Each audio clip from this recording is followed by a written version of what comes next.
Ведь человек, он не может выйти из дома, не посмотрев в зеркало и не договорившись с самим собой, кто он такой. Какой календарь правильный? Конечно, юлианский, но живем по неправильному, по григорианскому. Но это правильно, что мы живем по неправильному. Нет, я совершенно не боюсь за психическое здоровье Маргариты Симонян. Вот там, где есть сомнения, фейк и пропаганда.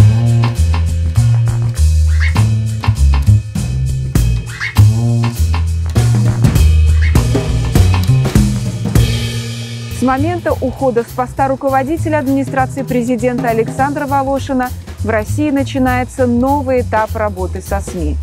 Общество молчаливо согласилось с тем, что освещение в прямом эфире трагических событий в театре на Дубровке было преступной ошибкой, и не нашего с вами ума дело рассуждать, правильно это было или нет. Компетентные органы разберутся и скажут нам с вами, как реагировать и что на самом деле произошло.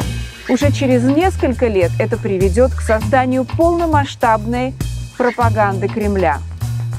Беслан, революция роз в Грузии, оранжевая революция в Украине, убийство журналистов и неугодных политических деятелей полностью изменила информационную картину в России.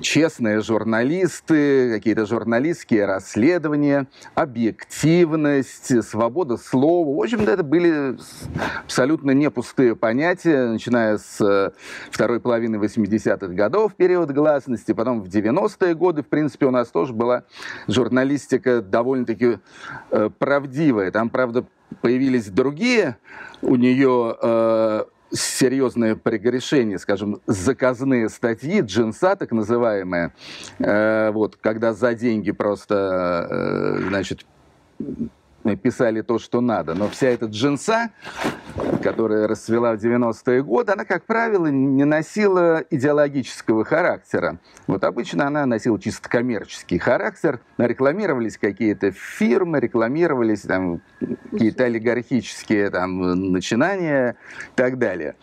Ну, а с 2014 года, ну, на самом деле еще раньше, конечно, но с 2014 года уже в полный рост начались вот эти самые фейк-ньюс, агитпроп, агитация и пропаганда. Я сейчас не про хорошо или плохо, а про соблюдение и несоблюдение правил игры в данном случае. И вот представь себе, новогодняя ночь, смена столетий, смена годов, столетий, тысячелетий.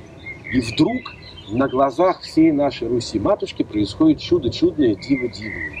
Один глава говорит о том, что больше он не глава, и предлагает другую главу. Бам-бам-бам. 12 ударов. Мы повалили в Новый год, в новое столетие, в новое тысячелетие. И дальше начинает происходить, и Салтыков-Щедрин здесь уже не справится. И Николай Васильевич Гоголь-то по большому счету, он здесь уже все сказал. Дальше начинается нечто, что все время себя называет одним, понимается как другое, а чем является, вообще понять невозможно. На наших глазах произошло изменение вообще, фундаментальное изменение внутри журналистики. Мы помним еще те времена, когда Хемингуэй отправлялся на Испанскую войну. Его сознание, как писателя и журналиста, оно фундаментально покоилось на том, что факты существуют. Он их из Америки потреблял об этой войне. Это факты. Читатель, к которому он хотел обратиться, понимал, что есть факты, но к этому надо прибавить еще и наблюдение журналиста, опирающегося на определенные нормы, прямо с места событий. Как бы некоторый такой еще взгляд. Это не оценка, а это именно попытка передать с помощью литературного языка, как бы подтвердить эти же факты. Это составляло очень важную такую как бы смычку, поэтому в 30-е-50-е годы журналист это была неимоверно престижная профессия. Но если мы посмотрим на ситуацию соотношения факта и персонального наблюдения, передаваемого читателю, уже в 80-е годы что было особенно показано во время иракской кампании, когда произошла вот эта медиареволюция, то все изменилось. Фактичность достигается с помощью того, что на ракету поставлена видеокамера, и она тебе как бы показывает буквально поражение цели. Нельзя представить себе вообще большей фактичности, чем использование этой камеры, которая летит прямо на бомбе, которая падает на объект. Казалось бы, вот. При этом надо сказать, что и очень сильно понизилась одновременно роль журналиста как свидетеля, в отличие от эпохи, когда еще не было социальных сетей и не было такого развития телевидения, чего не было во времена Хемингуэя. И, соответственно, изменилось и соотношение и факта, и роли и факта, и оценки. Потому что очевидным образом с помощью вот этой вот как бы троллинга в медиа вы можете опровергать и наличие этой видеокамеры, и сам факт того, что была бомба.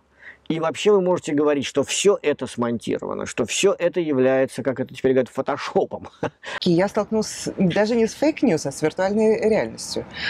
И это было довольно рано, на как бы заре новой России, как ни странно. Это был 93-й год. И я столкнулась с этим в своей семье, откровенно говоря. Как так случилось, что я очень много путешествовала и в общем, вымоталась. Были сплошные какие-то командировки. И я прихожу вечером домой и говорю, мама смотрит на меня и говорит, моя политически подкованная мама журналиста, да?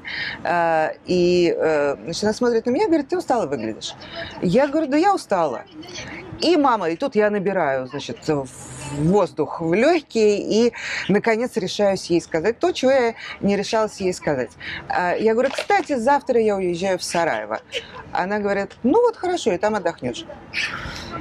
И я поняла, что то, что известно нам, причем даже не из российской прессы, а нам, читающим западную прессу, совершенно неизвестно никаким российским потребителям информации, потому что никакой информации об осаде Сараева, о том, что творили сербы вокруг осажденного Сараева и внутри этого города, никакой в 93-м году не было ничего.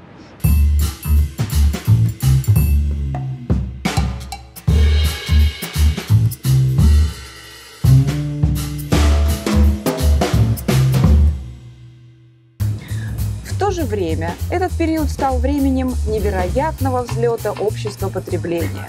Гламур, роскошь, беззаботность были трендом среди обеспеченной части общества, и любые разговоры о политике считались моветоном. Телевизионное пространство заполнилось пошлейшими ток-шоу, бесконечными сериалами, низкопробным юмором. Сопротивление общества, которое окрестили «революцией норковых шуб», возникнет только в 2011 году. Этот фирменный стиль столичной тусовки, подвергавший насмешке любое человеческое проявление, не оставил места для возникновения гражданского общества. В такой благоприятной обстановке кремлевские идеологи во главе с Сурковым быстро и эффективно взяли в свои руки все информационное пространство. И журналист, который пишет об этом, находясь на месте событий, он тоже, как бы сказать, не является больше настолько, как бы сказать, авторитетным внутри всей системы медиа работы и медиапотребления, чтобы читатель сказал, да, Хемингуэй здесь был, мы ему верим, и поэтому это было. Это сложнейший момент изменения достоверности, который возник в современных медиа. Не случайно, собственно говоря, фейковая история опровержения высадки американцев на Луну, она на наших глазах только усиливается год от года. То есть, казалось бы, мы живем все дальше. Казалось бы, ну, как бы опубликованы документы, имеются видеоматериалы. Ну, как бы сказать, невозможно это оспорить. Тем не менее, как бы сказать, своего рода индустрия оспаривания, она только развивается непрерывно. У Бюнюэля предпоследняя картина «Призрак свободы», да? Бюнюэль как режиссер начинал как сюрреалист. Да? Они начинали вместе с Дали.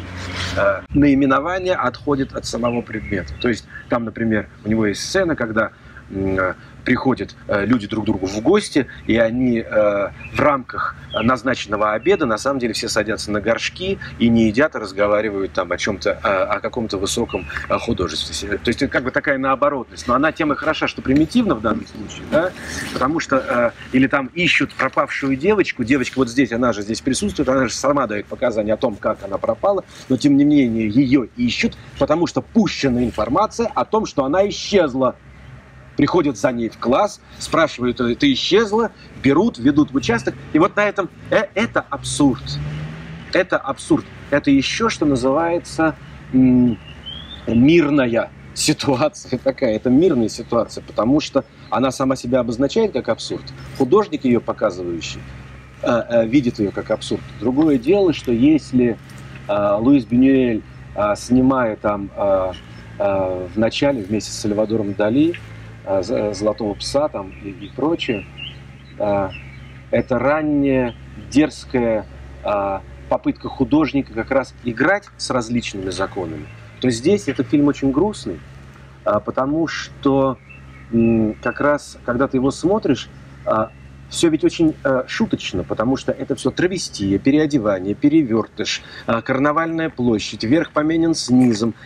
Это все, казалось бы, должно вызывать ощущение, должно вызывать какой-то смех, должно вызывать какую-то радость, потому что любой переворот, да, игра с законом, она должна вызывать смех. Смех – это и есть та самая реакция в нас, да, когда мы… Что мы осмеиваем? Мы осмеиваем ритуальное, мы осмеиваем каноническое, мы осмеиваем законно установленное, да, смерть, любовь, секс, вот зоны, да, смеха. То у Бюнюэля ты смотришь этот фильм «Призрак свободы». «Призрак свободы» прекрасно называется. Ты смотришь этот фильм и становится грустно. Очень свежий вопросец, прям скажем. Надо сказать, что очень точно ты его поставила и абсолютно вовремя. Потому что я бы сказал, что, судя по всему, ипостась юродства, она аккурат вот сейчас и началась. Ипостась юродства началась с какого там 5-го, что ли, срока Владимира Путина. И мы просто видим, что происходит. Происходят какие-то абсолютно абсурдные, просто уже даже не кафкианские, а какие-то хармсовские вещи с нашим государством. Там что угодно, что ни возьми. Скажем, история с полутонной кокаина на российских правительственных самолетах из посольства в Аргентине.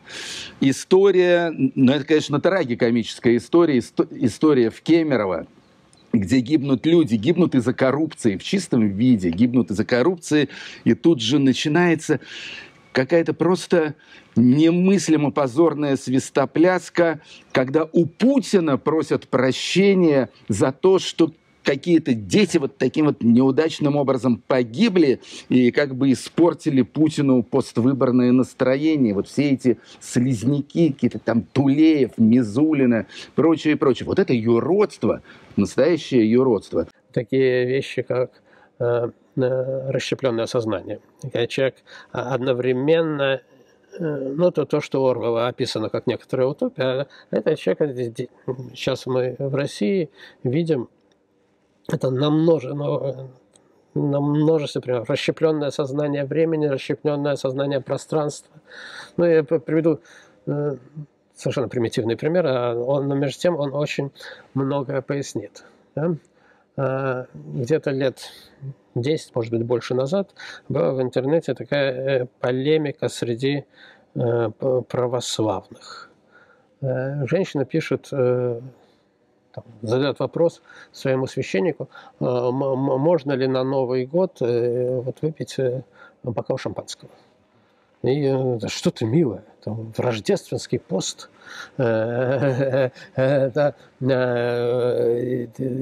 никакого шампанского пить, конечно, нельзя. Ну, там другой священник отвечает, что ну, это тот, значит, такой более фундаменталист, это такой либеральный, говорит, что то есть пишет, что ну, один бокал ничего, можно. Понимаете? И никто не понимает, ни эта женщина, ни посвящение к безумию ситуации. Рождественский пост не может быть в Новый год.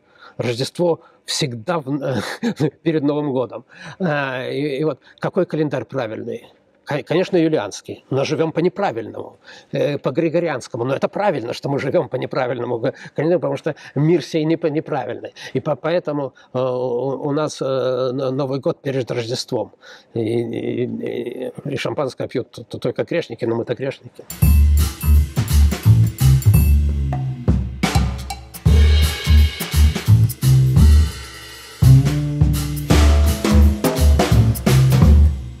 Объективность журналистов российских медиа быстро нивелировалась. Практически все независимые журналисты были вытеснены из телевизионных каналов.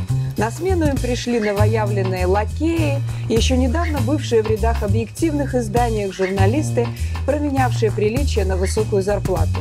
Неудобные для власти вопросы уже не могли прозвучать с экранов телевизоров. Зато оттачивалось искусство создания фейков, которые так пригодятся уже в наши дни. Нет, я совершенно не боюсь за психическое здоровье Маргариты Симонян или там, как его, Дмитрия Киселева, Владимира Соловьева, Петра Толстого и прочих подонков. Они делают то, что они делают, абсолютно сознательно. А некоторых из этих людей, в частности, и Киселева, и Соловьева, я знаю лично, и в свое время знал довольно неплохо. Я знаю, что эти люди ни во что не верят, кроме денег. Они просто с удовольствием взахлеб и в каком-то смысле даже достаточно талантливо продаются. Сами не веря ни во что из того, что они говорят, и загревая при этом очень серьезное материальное благо, привилегии и прочее, и прочее. Так что все они видят, все они знают, все они понимают. Иногда вот могут, как Симонян в данном случае, слезу пустить. Вот, типа, богатая тоже плачет. В стране тяжело. У врачей, учителей и столеваров низкие зарплаты, но что же делать? Ну и потом уж, если раскручивать дальше этот клубок, что же делать, то в конце клубка окажется то, что американские санкции, что не дают нам развить экономику, вот, что подрывают наше производство, что мы бы уже давно были бы в полном порядке, если бы Запад бы нам не гадил и все такое прочее.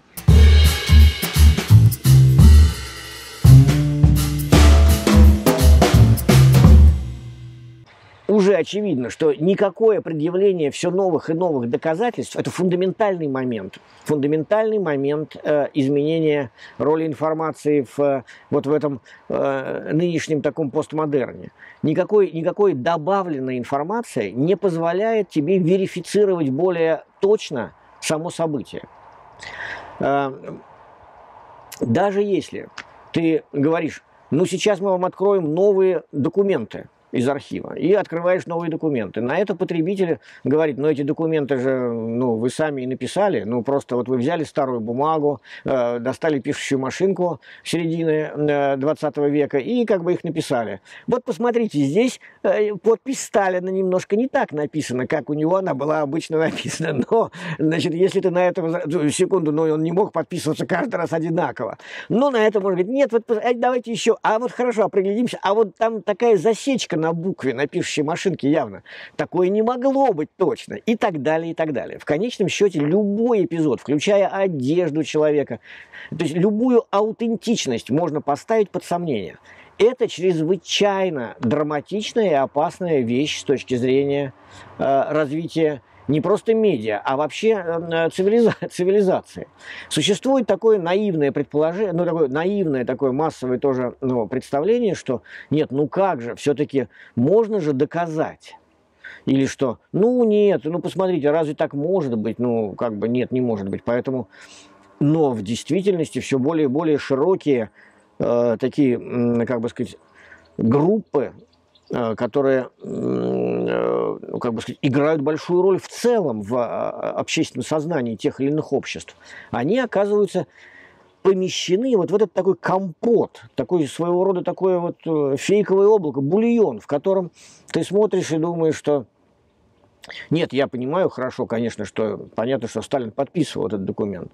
Но, с другой стороны, буду ли я спорить слишком сильно с теми, кто это опровергает, если они в массовом порядке на этом настаивают?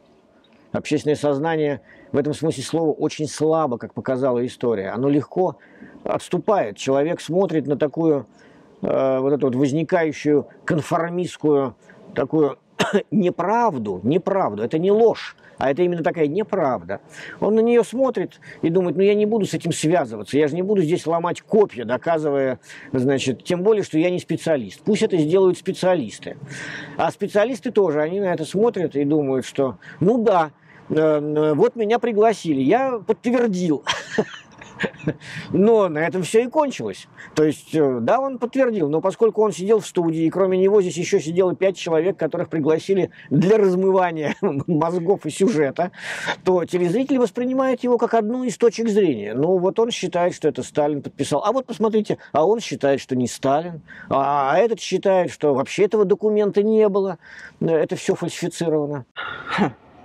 Вот лозунг Russia Today – не верьте ничему. Все подвергается сомнению. Вот, собственно, на этом строится российская пропаганда на Западе. Подвергается сомнению ценности, подвергается сомнению правильность развития, подвергается сомнению чистоту выбранного пути. Не говоря уже о том, что, конечно же, подвергает сомнению любую партию и правительство, подвергает сомнению любые действия силовых структур. Мне кажется, что для того, чтобы не поддаться на вот эту пропаганду, а, кстати сказать, говоря о последствиях возможных пропаганды, информационная война внесена в доктрину безопасности Российской Федерации, то есть они реально рассматривают это как оружие со всеми вытекающими последствиями. Вот для того, чтобы не попадать под воздействие всего этого, мне кажется, что нужно больше доверять своим ценностям. Условно говоря, когда вы видите, что вас призывают сомневаться, уходите сразу. Потому что ни один нормальный журналист никогда никого не призовет сомневаться. Наоборот, задача журналистики – дать информацию, да, и помочь человеку сформировать мнение, а не заставить его сомневаться. Вот там, где есть сомнения, фейк и пропаганда.